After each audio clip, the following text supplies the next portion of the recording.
un noble méconnu qui avait prédit la Seconde Guerre mondiale 30 ans avant qu'elle n'éclate, l'ascension de la Chine il y a 100 ans, et qui a aidé la Chine à devenir une république, mettant fin à des milliers d'années de dynastie. Homer Léa, jeune aventurier, stratège militaire, écrivain et activiste politique, était né en 1876 et mort en 1912.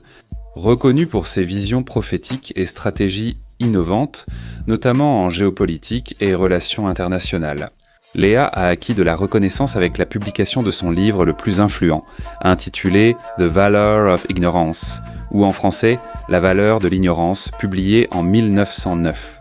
Dans la vidéo d'aujourd'hui, nous allons découvrir la théorie de Homer Lee, un géopoliticien peu connu des passionnés de géopolitique, mais qui a eu une influence majeure sur le monde, tel que nous le connaissons aujourd'hui. Mais avant cela, n'oubliez pas de vous abonner à la chaîne et de partager la vidéo avec tout le monde que vous connaissez, pour que je puisse continuer à vous apporter du contenu géopolitique authentique. Votre soutien est absolument fondamental pour la continuité de la chaîne Géopolitique Mondiale. Je m'appelle Adria Opeta et voici Géopolitique Mondiale.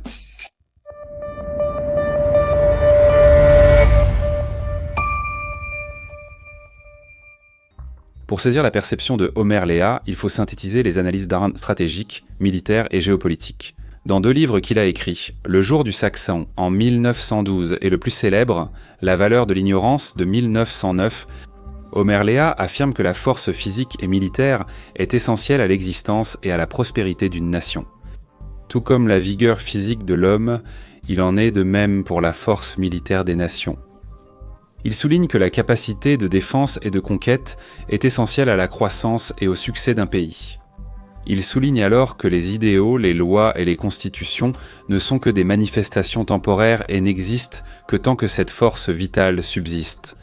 Et de la même manière que la force physique atteint son apogée à la maturité de l'homme, les conquêtes militaires d'une nation marquent le sommet de sa grandeur physique.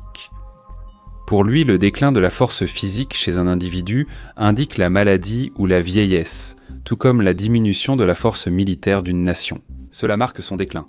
Sans renaissance nationale, le déclin s'installera et le résultat sera inévitablement sombre. Comme cela s'est produit avec d'innombrables nations qui, par vanité, n'ont pas su prévoir leur propre chute et celle de leur structure gouvernementale fragile.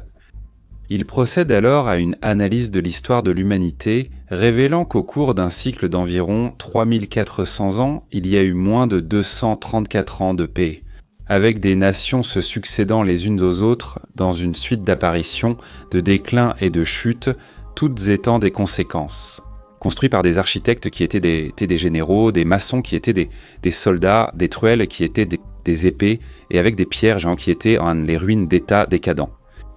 Leurs périodes de grandeur ont toujours coïncidé avec leur puissance militaire et l'expansion qui en découlait. Le sommet de la grandeur de ces nations a été atteint au moment où l'expansion allait cesser, car il croit qu'il n'y a pas de stagnation dans la vie d'un individu ni dans celle d'une nation. Ainsi, l'existence nationale est régie par une loi invariable. Les frontières des unités politiques ne restent jamais stationnaires, elles doivent s'étendre ou se rétrécir. Il explique que l'histoire du développement politique de la Chine ressemble à celle des autres nations, tant en Occident qu'en Orient. La Chine a bâti son progrès et sa civilisation sans dépendre d'autres civilisations. La Chine a aussi connu des périodes de vigueur et de détermination, ainsi que de force physique. La Chine serait composée d'unités politiques qui alternent entre décadence et renaissance tout au long de son existence. Mais il y a une différence entre la Chine et les autres. Selon lui, c'est le fait qu'elle a eu la chance d'avoir un environnement naturel qui l'a protégée et favorisé sa continuité. Au fil des siècles, les montagnes inaccessibles de l'Himalaya, les déserts inhabitables du Gobi et du Xamo, les forêts impénétrables de Sibérie et la Nubie au sud du pays, les steppes hostiles à la présence humaine et les mers relativement vides ont contribué à son isolement, à sa défense et à la préservation de la race chinoise dans sa continuité historique. Jusqu'au XIXe siècle, la Chine serait pratiquement inaccessible aux nations européennes. Elle était considérée comme un royaume mythique appelé Cathay, situé quelque part parmi les joyaux de la mer de l'Est. Dès le XIXe siècle, la situation change radicalement et la Chine affronte des défis de plus en plus complexes. Désormais, les menaces venaient du nord, de l'est, du sud et de l'ouest. Les puissances européennes et le Japon sont devenus des forces influentes, menaçant l'existence et la grandeur de la Chine. Ces puissances ont établi leurs propres colonies en Chine et ont cherché à diviser et conquérir le pays. Romé soutient que, tout comme les individus ne peuvent pas concevoir leur propre mort, les nations ne peuvent pas non plus comprendre leur propre extinction, même lorsque cela semble inévitable. Il souligne que l'histoire de la République américaine, jusqu'à présent, a suivi les mêmes schémas que les forces élémentaires qui ont donné naissance aux autres nations et gouverné leur croissance. Après tout, le pays a été construit par le combat et la conquête de tribus sans défense, tout comme d'autres nations l'ont fait avant elle. Mais les conquêtes de l'Amérique ont été réalisées sur des nations et des aborigènes qui étaient disproportionnellement plus faibles, ce qui a rendu ces guerres destructrices. Au lieu de promouvoir des concepts militaires de qualité, c'est-à-dire que le concept de guerre dans les forces armées américaines s'est développé non pas en affrontant des menaces sérieuses, mais des menaces bien inférieures. Quelle est la différence entre industrialisme et commercialisme, et comment influence-t-il le destin d'une nation ? Il décrit l'industrialisme comme le développement des industries et de la richesse potentielle d'une nation. Il est considéré comme accessoire, au progrès national, et non comme l'objectif de la grandeur nationale. Mais nous avons aussi le commercialisme, qui est l'utilisation de l'industrialisme pour satisfaire l'avidité individuelle. Alors que l'industrialisme est le travail d'un peuple pour subvenir aux besoins de l'humanité, le commercialisme est l'exploitation de cet industrialisme à des fins personnelles. Il conduit cette discussion pour aborder l'importance du développement militaire. Car tandis que l'industrialisme est lié à la considéré comme un instrument d'activité, il est considéré comme un instrument d'activité, il est un instrument d'activité. Il est devenu fou, il est considéré comme un président, ou il est considéré comme président, ou il est devenu fou. Il a perdu la planification anglo-saxonne. Mais quels seraient en ces dangers, qui menaceraient en monnaie les États-Unis et l'Empire britannique, selon Homère ? Pour cela, il décrit le scénario géopolitique de l'époque. Dans Le Jour du Saxon de 1912, il distingue les intérêts des Saxons, plus précisément des Anglais, dans des zones clés, l'Amérique, l'Inde, le Pacifique, l'Asie orientale, la Russie et l'Europe. À propos de l'Amérique, il dit que l'avenir des relations politiques entre l'Empire britannique et l'Amérique sera déterminé par la convergence des intérêts canadiens, américains et européens. Ce qui allait effectivement se produire pendant la Seconde Guerre mondiale, lorsque ces trois pays se sont alignés en raison d'une menace naissante en Europe. En ce qui concerne l'Inde, il est prophétique. Sans l'Inde, la nation britannique serait confinée au Royaume-Uni et à l'Amérique. Tant que l'Angleterre dominera l'Inde, sa position d'empire restera incontestée. C'est pourquoi il se montre préoccupé par un éventuel nationalisme indien, affirmant que la perte de l'Inde serait un coup fatal pour l'Empire britannique. En parlant de l'importance stratégique et politique de l'Inde, il affirme que la rétention de l'Inde dépend de la suprématie militaire de l'Empire, tant en Inde qu'à ses frontières. Il affirme que perdre l'Inde serait plus nuisible pour l'Empire britannique, peut-être même plus qu'une attaque directe contre les îles britanniques. Il souligne l'importance de l'Inde en tant que position stratégique centrale en Asie et en Afrique, établissant 11 triangles stratégiques, c'est moi qui définissent dans cela. Les premiers découlent de l'action selon les lois de la stratégie politique et militaire, offrant une capacité offensive, défensive et une sécurité totale aux régions. À l'ouest, il inclut l'Arabie et la côte est de l'Afrique. D'Aden au Cap, au sud, en incluant tout l'océan Indien, le sud-est, l'Australie et la Nouvelle-Zélande, et à l'est, la péninsule malaise et les établissements du détroit de Malacca. Ces 11 triangles stratégiques ont, en dehors de l'Inde, 3 centres subsidiaires. Le premier, l'Asie mineure, étant le centre de la sphère occidentale, le triangle des Seychelles. Maurice Diego Garcia étant le centre de la sphère sud et Singapour le centre de l'Est. Et pour cette raison, il a démontré dans le livre une préoccupation concernant une renaissance du nationalisme indien sous la domination britannique, et comment la montée du nationalisme conduirait finalement à la renaissance de la militance. Un fait peu connu est que Léa Homer a été largement lue au Japon, surtout au sein du haut commandement militaire impérial. La stratégie de l'Empire japonais était basée sur les théories d'Empereur de Mahen et de Lea Omer lui-même. Et ce n'est pas un hasard, car les Japonais, grâce à leur service d'espionnage hautement efficace, allaient en tenter d'encourager le nationalisme indien, comme moyen d'affaiblir la position britannique en Asie. Parce qu'ils savaient que si l'Inde était perdue par les Britanniques, les jours de Londres en tant que superpuissance mondiale seraient comptés. Un fait qui s'est révélé prophétique, car même si les Japonais n'ont pas réussi à le faire, ils ont au moins réussi à l'encourager. De sorte qu'au début de la guerre froide, la perte de l'Inde conduirait l'Angleterre à perdre son statut d'empire dans le Pacifique. Il mentionne l'importance du maintien de l'équilibre politique et militaire. Il dit que la défense de l'Australasie, c'est-à-dire l'Australie et la Nouvelle-Zélande, dépend entièrement de l'intégrité et de la continuité de l'Empire britannique. Si l'Empire disparaît, la sécurité de l'Australasie et la domination saxonne dans le sud du Pacifique prendraient temps à fin. Sinon, elles sont garanties. Il exprime son inquiétude face à l'expansion démographique du nord de l'Asie vers l'Australasie et à la nécessité d'une défense militaire pour empêcher l'immigration asiatique, en particulier chinoise et japonaise.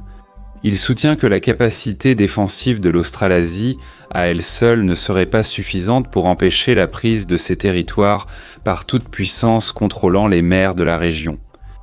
En Asie de l'Est, il critique l'alliance entre l'Empire britannique et le Japon, affirmant que cette alliance a entraîné des conséquences négatives.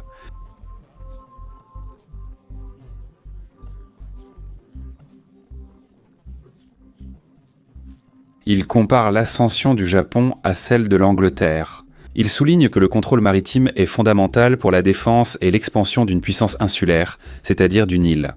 Il prévoit que le Japon jouerait un rôle significatif en Asie et dans le Pacifique, et que son contrôle sur le Pacifique deviendrait de plus en plus absolu, alors que le contrôle britannique sur l'Atlantique deviendrait de plus en plus incertain. En gros, il a décrit le monde de 1940, 31 ans plus tôt, parce qu'il croyait que l'Empire japonais voudrait étendre ses frontières maritimes à l'est des îles Hawaï et au sud des Philippines, et que les positions de l'Empire britannique, de Hong Kong, de Singapour et de l'Australasie étaient sans doute déjà entre les mains des Japonais en cas de guerre. Aussi parce que pendant la Seconde Guerre mondiale, lorsque l'Empire britannique a été vaincu, il a rapidement perdu la Malaisie, Singapour et Hong Kong. De plus, il a prédit que le Japon donnerait la priorité à la possession des Philippines, car avec la conquête de cette région, le Japon compléterait sa chaîne de forteresses insulaires. Depuis la péninsule du Kamtchatka jusqu'à l'océan Indien, ce qui la relierait à l'Asie depuis l'Occident, c'est exactement la stratégie que le Japon a tentée pendant la Seconde Guerre mondiale. Mais il exprime aussi des inquiétudes sur la Russie, qu'il considère comme un empire instable et en expansion depuis des siècles. Son expansion ne dépend pas de la chance, mais résulte d'un plan prédéterminé. Il mentionne comment, au cours du XVIIIe siècle, la Russie a consolidé ses frontières et poursuivi son plan d'expansion, qui avait été décidé au XVIIe siècle. Par des guerres et conquêtes, la Russie a atteint ses objectifs d'expansion stratégique. Elle a cherché à s'étendre vers le nord-ouest pour conquérir les territoires suédois dans la région de la Baltique, vers l'ouest pour obtenir des parties de la Pologne, vers le sud pour accéder à la mer Noire et créer de l'instabilité en Turquie, et vers le sud-est pour conquérir la mer Caspienne et le Caucase. Enfin, la Russie s'est étendue en direction du Pacifique, annexant des territoires comme l'Amour, l'Ussuri, la Kamtchatka et la péninsule de Kwangtung. Qu'est-ce qui a fait que la Russie est devenue une puissance à la fois en Europe et en Asie ? Il mentionne comment la Russie a été efficace non seulement pour étendre son territoire, mais aussi pour consolider ses conquêtes, unifiant toutes ces vastes régions en un seul empire. Et, compte tenu de la défaite face au Japon en 1905 de son implantation en Asie et de l'Allemagne, s'établissant au Bosphore et en Europe de l'Est. La Russie finirait par marcher vers le sud à travers la Perse jusqu'à atteindre l'Inde, le point faible de l'Empire britannique. Et comme je l'ai dit, il mentionne l'Allemagne comme une grande préoccupation. voyant que dans son avenir, c'est-à-dire en 1912, une guerre entre l'Empire britannique et l'Empire allemand serait inévitable, ce qui se concrétiserait seulement 2 ans plus tard, lors de la Première Guerre mondiale. Dans le futur, un conflit qu'il décrit comme inévitable. Il dit que l'Allemagne, comme d'autres nations, est soumise à ce qu'il appelle des forces et des influences qui façonnent son existence et son développement. L'une de ces influences est l'environnement politique dans lequel la nation se trouve. Car l'expansion d'une nation se fait vers les zones où la résistance est la plus faible et où la motivation pour s'étendre est la plus forte. C'est pourquoi le Danemark, étant l'une des sphères stratégiques de l'Europe, serait essentiel pour la puissance germanique. Ensuite, les Pays-Bas, qui, avec leurs ports, offriraient à l'Allemagne l'opportunité d'attaquer les îles britanniques, d'où les Allemands pourraient également acquérir les possessions coloniales néerlandaises, établissant ainsi la puissance allemande en Orient, sur la côte nord de l'Amérique du Sud et dans les îles néerlandaises de la partie sud de la mer des Caraïbes, isolant ainsi la puissance anglaise. Enfin, l'Autriche offrirait à la puissance teutonique un accès à la Méditerranée et à l'Asie mineure correspondant à la Turquie actuelle. D'ailleurs, il mentionne que la souveraineté autrichienne semblait proche d'une grande fin et qu'elle serait probablement annexée bientôt. Nous avons donc, de façon prophétique, l'ascension des 3 puissances qui marquerait à la fin de l'Empire britannique. L'ascension de l'Allemagne à l'ouest de l'Eurasie, l'ascension du Japon en Asie de l'Est et la Russie. Faisant pression sur l'Inde, le talon d'Achille des Saxons. Ce qui, en gros, est la prévision de la Première Guerre mondiale, avec l'Allemagne, qui à elle seule a suffi à éroder l'Empire britannique. La prévision de la Seconde Guerre mondiale avec l'Allemagne et le Japon, qui allait désarticuler l'Empire britannique. Et enfin la guerre froide contre la Russie ou l'Union soviétique, qui allait définitivement enterrer l'Empire britannique. Mais si l'Angleterre semblait, selon lui, qu'elle allait traverser ces luttes à l'avenir.